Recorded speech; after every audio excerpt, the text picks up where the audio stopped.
Pohon-pohon besar naik ke langit di dalam pegunungan hijau subur.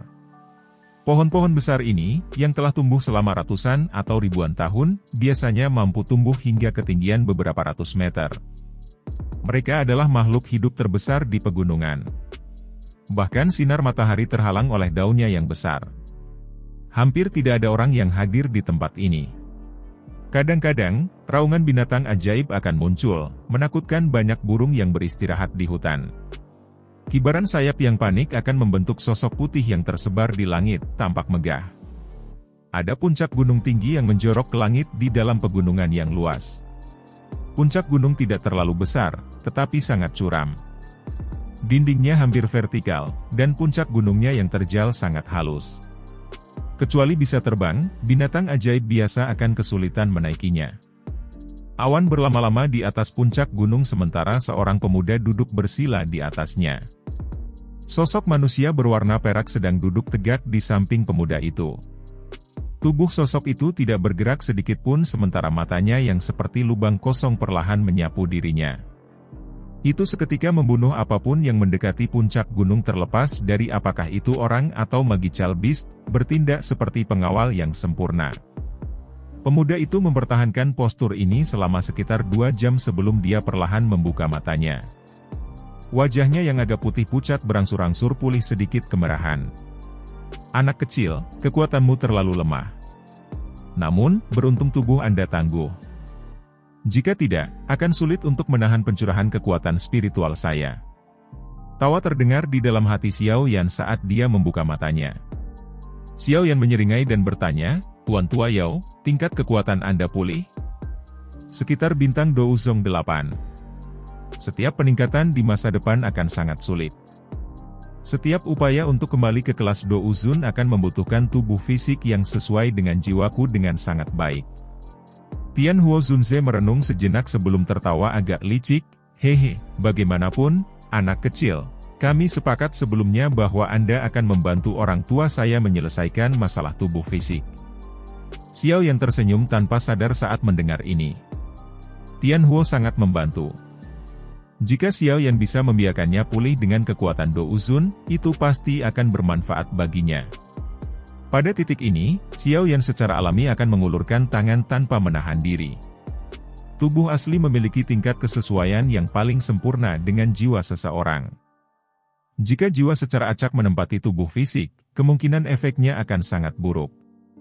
Oleh karena itu, tubuh hanya dapat disempurnakan secara khusus.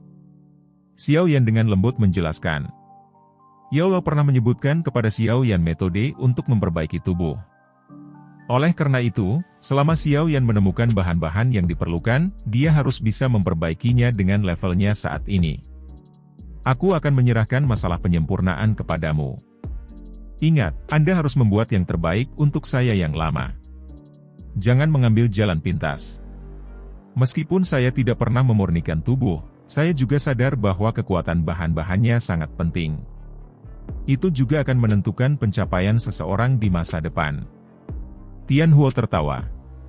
Tuan Tua Yao, yakinlah bahwa Xiao Yan pasti akan membantu Anda memperbaiki tubuh terbaik. Xiao Yan berseri-seri saat dia menjawab. Hehe, lebih baik jika ini masalahnya.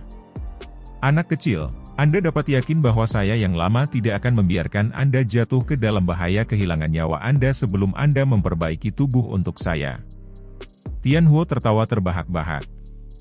Hatinya memang merasakan rasa terima kasih kepada Xiao Yan. Jika Xiao Yan membawanya keluar dari dunia magma itu, kemungkinan dia sudah lama berubah menjadi ketiadaan. Bagaimana dia bisa memiliki keagungannya saat ini?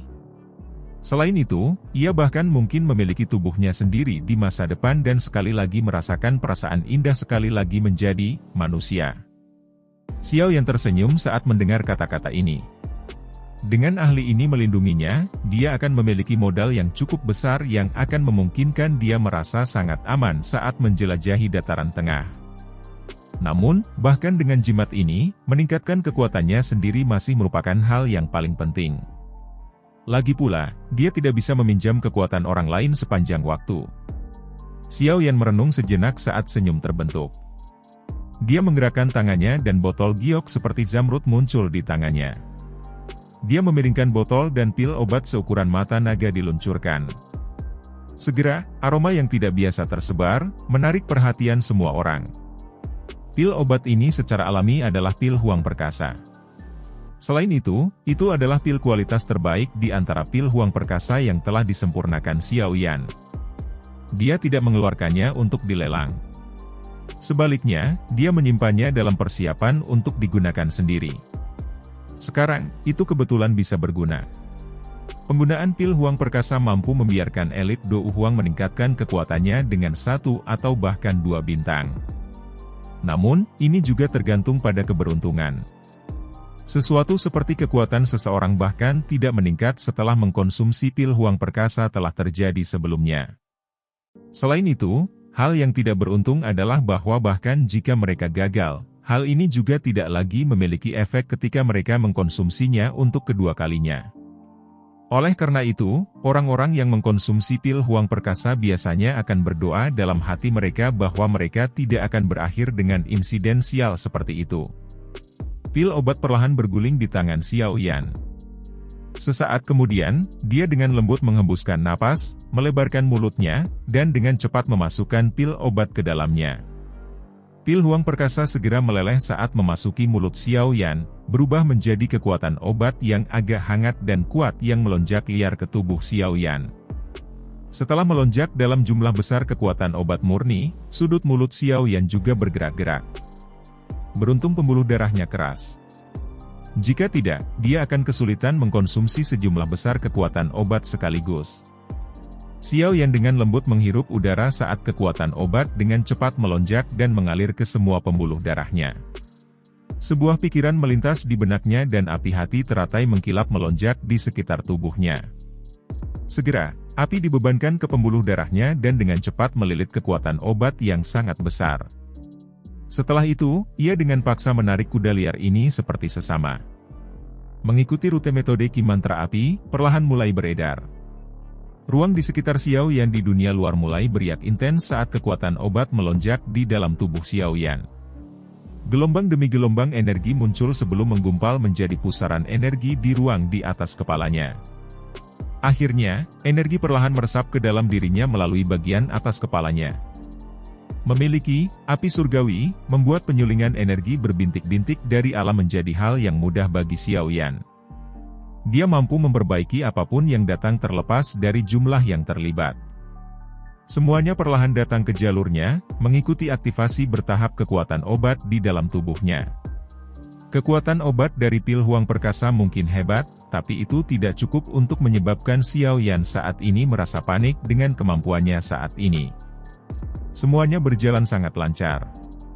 Apakah pil Huang Perkasa mampu meningkatkan kekuatan Xiao Yan dengan 1 atau 2 bintang akan tergantung pada hasil saat-saatnya tiba. Puncak gunung menjadi tenang setelah Xiao Yan memasuki kondisi pemurnian yang lambat.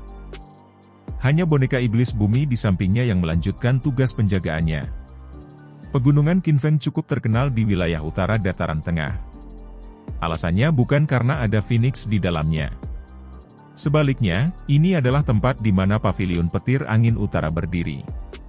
Paviliun Petir Angin dibagi menjadi Paviliun Utara, Selatan, Timur, dan Barat. Utara, Selatan, dan Barat adalah cabang yang saling melengkapi sedangkan Paviliun Timur adalah yang terkuat. Meskipun ini masalahnya, salah satu dari 3 paviliun memiliki kualifikasi untuk diperingkatkan di antara faksi-faksi tingkat atas di dataran tengah. Penyatuan 4 paviliun sebanding dengan beberapa faksi di puncak, dan itu disebut raksasa wilayah utara dataran tengah karena alasan itu. Pegunungan Qinfeng sangat sulit di alam. Puncak gunung terjal tertutup lapisan kabut yang meninggalkan seseorang dengan perasaan seperti surga. Puncak gunung Qinfeng tampaknya telah diretas menjadi 2 oleh kapak besar. Ada banyak bangunan yang terlihat sebagian tersembunyi di dalam tanaman hijau subur. Bagian yang paling menarik dari seluruh puncak gunung adalah pagoda berwarna perak besar yang terletak di puncak tertinggi. Pagoda besar ini, yang bergegas ke langit, bernama Menara Petir Utara. Tubuhnya ditutupi oleh warna perak cerah. Orang bisa samar-samar mendengar sedikit suara gemuruh guntur yang dipancarkan darinya. Ini adalah tempat latihan suci dari Paviliun Petir Angin Utara. Hanya orang yang paling luar biasa yang bisa mendapatkan kualifikasi untuk memasukinya dan melatihnya. Di tingkat tertinggi Menara Petir Utara adalah aula yang luas. Pada saat ini, sejumlah orang sedang duduk di dalamnya. Gelombang demi gelombang kekuatan agung meresap ke dalam ruangan, menyebabkan para penjaga yang berdiri di luar aula gemetar ketakutan. Tablet petir spiritual Penatua Yun telah rusak. Kursi pemimpin berwarna perak terletak di tengah aula. Cahaya petir samar bergerak di sepanjang kursi, menyebar ke segala arah. Sosok berpakaian perak bersandar di sandaran kursi sementara mata peraknya perlahan menyapu di bawahnya. Akhirnya, suara samar bergema di seberang aula. Suaranya tidak terlalu keras tetapi memiliki perasaan menekan yang kuat. Tidak ada yang berani meremehkannya. 3 lelaki tua dengan pakaian berbeda di aula segera bereaksi ketika kata-kata ini terdengar. Mereka memiliki gagasan yang jelas tentang apa itu tablet petir spiritual. Seutas benang jejak spiritual mereka disimpan di dalamnya. Jika mereka mati suatu hari nanti, tablet petir spiritual ini juga akan hancur. Jika ini masalahnya, Chen Yun. Sebenarnya ada seseorang yang berani menyerang seseorang dari pavilion petir angin utara kami di wilayah utara dataran tengah? Jangan bilang itu adalah seseorang dari pavilion 10.000 pedang. Seorang pria tua berpakaian hitam dengan 2 alis panjang berwarna perak berbicara dengan serius. Kami sementara tidak menyadari siapa itu. Kali ini, Penatua yang menemani Hong Chen ke kota Tianbei, bukan? Feng, Lei, Dian. Kalian bertiga tetua harus menyelidiki apa yang terjadi. Tangkap orang yang menyerang terlepas dari siapa dia, bahkan jika dia adalah seseorang dari pavilion 10.000 pedang. Anggota pavilion utara petir angin kami bukanlah orang yang bisa dibunuh dengan mudah. Sosok manusia berpakaian perak di kursi pemimpin perlahan memerintahkan. Dimengerti. Ketiga lelaki tua itu segera berdiri dan menjawab dengan hormat. Setelah itu, mereka berubah menjadi sosok cahaya yang bergegas pergi sebelum menghilang dengan cepat. Aula besar sekali lagi menjadi kosong dan sunyi setelah ketiga lelaki tua ini menghilang. Sesaat kemudian, sosok manusia di kursi pemimpin perlahan berdiri. Dia dengan lembut melambaikan lengan bajunya dan gemuruh guntur bergema di seberang aula. Ini benar-benar langkah berani untuk menyentuh orang-orang dari pavilion petir angin saya di tempat ini. Saya mungkin akan ditertawakan oleh kedua orang itu jika saya tidak menemukan Anda.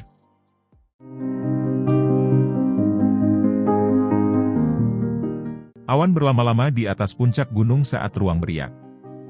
Gelombang demi gelombang energi berbintik-bintik dengan cepat muncul. Itu melonjak ke tubuh pemuda yang duduk di tepi puncak gunung dari segala arah. Dihadapkan dengan menuangkan energi yang tak ada habisnya ini, tubuh Xiao Yan juga tampak seperti lubang tanpa dasar. Itu tidak menunjukkan tanda-tanda terisi terlepas dari bagaimana energi mengalir ke dalam dirinya. Xiao Yan sudah mempertahankan keadaan ini selama 3 hari sejak dia mengkonsumsi pil Huang Perkasa. Tubuhnya seperti batu yang tidak bergerak selama 3 hari ini. Hanya pusaran energi yang berputar berulang kali di atas kepalanya di puncak gunung yang memancarkan suara melolong lembut.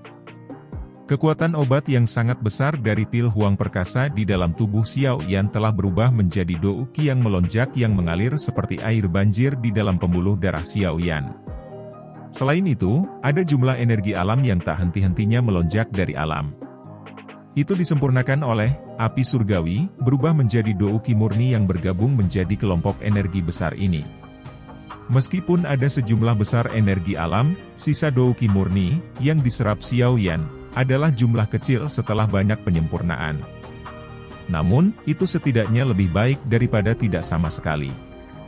Akumulasi air akhirnya akan membentuk sungai sementara air yang menetes akhirnya akan menembus batu.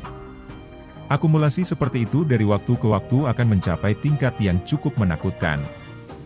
Dou qi di sebagian besar praktisi telah diperoleh dengan cara ini. Mengandalkan pil obat untuk meningkatkan kekuatan seseorang, bagaimanapun juga, adalah jalan pintas. Itu tidak dapat digunakan secara berlebihan atau seseorang akan gagal mencapai tingkat yang lebih tinggi karena kecepatan pelatihan yang lebih cepat. Namun, jika seseorang benar-benar ingin membicarakannya, ini adalah pertama kalinya Xiao Yan menggunakan pil obat untuk meningkatkan kekuatannya. dia belum pernah menggunakan pil Dou Spirit ketika dia berada di kelas Douang. Oleh karena itu, dia tidak dalam kategori terlalu sering digunakan. Pelatihan Xiao Yan berlangsung cukup lama. Kekuatan obat dari pil Huang di dalam tubuhnya sudah sepenuhnya disempurnakan sehari sebelumnya. Namun, dia tidak segera bergerak. Sebaliknya, dia memilih untuk melanjutkan pelatihan. Ini karena dia samar-samar merasakan bahwa kekuatan obat dari pil Huang perkasa saja tidak akan cukup untuk memungkinkan dia meningkatkan kekuatannya dengan 2 bintang. Dia selalu mengejar kesempurnaan dalam segala hal yang dia lakukan. Itu adalah kesempatan emas kali ini. Secara alami, dia perlu memahaminya dan meningkatkan kekuatannya sejauh mungkin. 4 hari lagi berlalu sementara Xiao Yan mempertahankan sikap ini. Selama 7 hari ini, Xiao Yan telah menaruh semua perhatiannya untuk menyerap energi alam. Di bawah penyerapan yang tak henti-hentinya ini, Dou Qi yang mengalir di dalam pembuluh darahnya secara bertahap melonjak dan menjadi kuat. Setiap kali beredar, itu akan menghasilkan jumlah energi yang tak henti-hentinya. Perasaan penuh seperti itu menyebabkan dia memiliki dorongan untuk mengaum di langit. Tentu saja, dorongan seperti itu secara alami ditekan olehnya. Dia jelas tahu bahwa jika dia mengeluarkan raungan, kerja keras yang dia lakukan selama pelatihannya kemungkinan akan. Waktu berlalu dengan cepat selama pelatihan. Puncak gunung masih sepi seperti sebelumnya. Kadang-kadang, boneka iblis bumi tiba-tiba mengangkat kepalanya dan melemparkan pukulan ke arah tempat yang tidak jauh dari gunung. Kekuatan menakutkan menembus udara dan menghancurkan binatang ajaib, yang terbang dalam radius 100 meter dari puncak gunung, menjadi tumpukan daging. Selama periode waktu ini, puncak gunung ini pada dasarnya telah menjadi tanah terlarang di dalam pegunungan.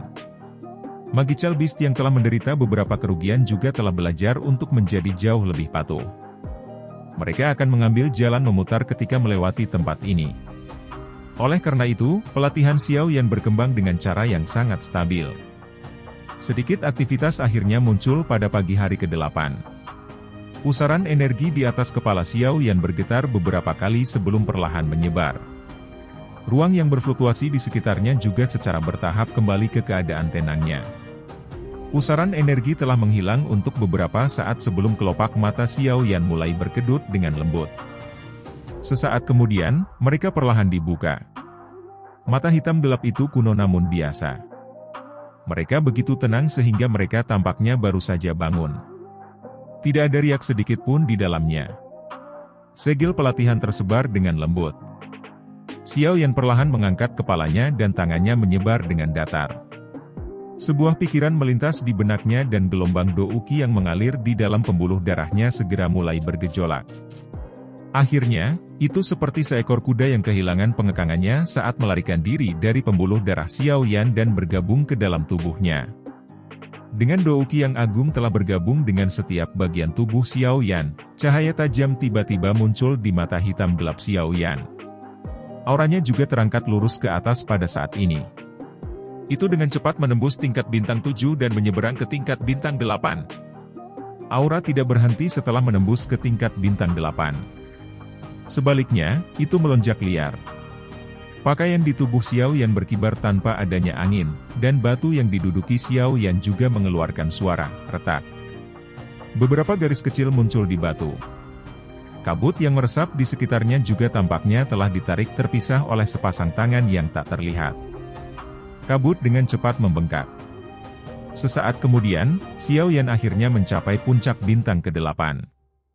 Lapisan film tak terlihat tiba-tiba muncul dan menekan aura yang naik. Xiao Yan mengepalkan kedua tangannya tiba-tiba saat dia merasakan perasaan tersumbat samar. Dia tidak berhenti pada titik ini. Sebaliknya, dia tiba-tiba berdiri dan melolong panjang ke arah langit. Teriakan seperti bangau yang jelas langsung menembus awan dan bergema di atas pegunungan. Butuh waktu lama sebelum tenang. Lolongan itu berlangsung cukup lama, seolah-olah nafas dipaksa hingga batasnya. Wajah Xiao Yan juga menjadi merah padam karena ini.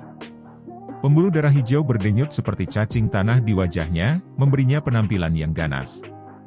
Hancurkan! Tangan Xiao Yan mengepal erat. Sepotong batu besar di bawah kakinya tiba-tiba pecah.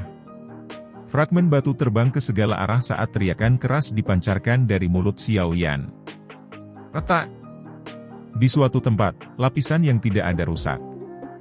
Aura milik Xiao Yan, yang telah berhenti naik sekali lagi, menembus tingkat bintang ke-8, akhirnya berhenti di bintang ke-9. Aura baru saja menembus ke bintang ke-9 ketika tiba-tiba berhenti. Tubuh Xiao Yan runtuh dengan lelah. Tangannya menopang dirinya di tanah sementara dia terengah-engah berulang kali dengan wajah memerah. Meskipun anggota tubuhnya sudah menjadi lemah, ada kegembiraan yang sulit disembunyikan di matanya. Dia tahu bahwa saat ini dia telah menembus ke tingkat bintang ke-9 dengan bantuan pil Huang Perkasa dan resolusinya sendiri. Dengan kata lain, Xiao Yan saat ini adalah Dou Huang bintang 9. Hanya ada celah satu bintang ke kelas Dou Song. Meskipun bintang yang satu ini telah menghentikan sejumlah ahli yang tak terhitung jumlahnya, Xiao Yan memiliki kepercayaan pada dirinya sendiri. Dou Song ini tidak akan menjadi akhir hidupnya. Anak kecil. Tidak buruk. Anda sebenarnya tahu bagaimana mendorong maju sedikit pada saat seperti itu, mengandalkan kemauan Anda untuk maju. Orang tua saya belum melihat ini selama bertahun-tahun. Desahan Tianhuo perlahan dipancarkan saat Xiao Yan terengah-engah. Tuan Tua Yao telah memuji saya secara berlebihan. Hanya saja istirahat ditahan di hati saya, dan saya ingin meludahkannya. Namun, tidak terduga bahwa saya menerobos penghalang ini. Xiao Yan mengusap keringat dingin di dahinya dan tertawa. Setelah kelelahan sebelumnya, dia bisa merasakan Dou Qi yang megah melonjak melalui tubuhnya. Perasaan lelah itu dengan cepat menghilang. Terlepas dari bagaimana itu terjadi, itu masih bukan sesuatu yang mudah untuk dicapai. Tianhuo tertawa. Xiao Yan berseri-seri. Dia berdiri dari tanah dan memutar tubuhnya. Tulang-tulang di sekujur tubuh mulai berderak. Perasaan nyaman, yang datang dari dalam tubuhnya, berjalan melalui seluruh tubuhnya, menyebabkan Xiao Yan tanpa sadar mengeluarkan erangan. Apakah ini perasaan Dou Huang bintang 9 memang sangat kuat? Xiao Yan mengepalkan tinjunya dan tiba-tiba melemparkan pukulan. Ruang di depannya segera berfluktuasi. Ledakan sonik yang tajam terbentuk di tinjunya, yang memiliki kekuatan yang sangat besar. Kekuatan-kekuatan ini benar-benar beberapa kali lebih kuat dari beberapa hari yang lalu. Setelah menghirup udara yang agak lembab, Xiao Yan menoleh. Dia melirik boneka iblis bumi sebelum tanpa sadar tersenyum. Menggunakan benda ini sebagai penjaga benar-benar cukup bagus. Sekarang saya telah mengkonsumsi pil Huang Perkasa, saya harus meninggalkan tempat ini. Setelah membunuh Chen Yun, kemungkinan pavilion petir angin tidak akan menerima pukulan seperti itu sambil berbaring. Sekarang bukan waktu terbaik untuk bentrok langsung dengan mereka. Aku harus menemukan kota dengan lubang cacing dan meninggalkan tempat ini untuk bersembunyi dari mereka. Mencoba yang terbaik untuk melewati kelas Dou Huang sesegera mungkin adalah hal yang paling penting. Xiao Yan merenung sejenak. Akhirnya, dia melambaikan tangannya dan menyimpan boneka iblis bumi ke dalam cincin penyimpanannya. Setelah itu sayap tulang kristal diperluas dari belakang punggungnya. Angin liar naik dengan kepakan sayap tulang, meniup kabut di sekitar puncak gunung. Tubuh Xiao Yan telah berubah menjadi sinar cahaya yang bergegas keluar sebelum terbang ke pintu keluar pegunungan. Hutan akhirnya menjadi jarang setelah Xiao Yan terbang melewati pegunungan selama beberapa jam atau lebih. Garis besar kota juga samar-samar muncul di mata Xiao Yan. Xiao Yan mendarat tidak jauh dari kota. Setelah itu, dia dengan cepat menuju ke pintu masuk kota. Namun, dia ragu sejenak saat melihat beberapa sosok manusia di jalan. Dia mengeluarkan doupeng dari cincin penyimpanannya, menutupi kepalanya, dan akhirnya berjalan menuju kota. Tatapan Xiao Yan berhenti di pintu masuk kota saat dia dekat dengannya. Cukup banyak tokoh manusia berkumpul di sana. Dia samar-samar bisa mendengar beberapa kata seperti, diinginkan. Dengan sedikit cemberut, Xiao Yan mendekati pintu masuk kota tanpa ada yang memperhatikan. Tatapannya menyapu dinding tempat kerumunan berkumpul dan matanya langsung mengeras. Sebuah kertas perak cerah ada di tembok kota. Itu berisi potret seseorang di atasnya. Anehnya, itu adalah kepala Xiao Yan.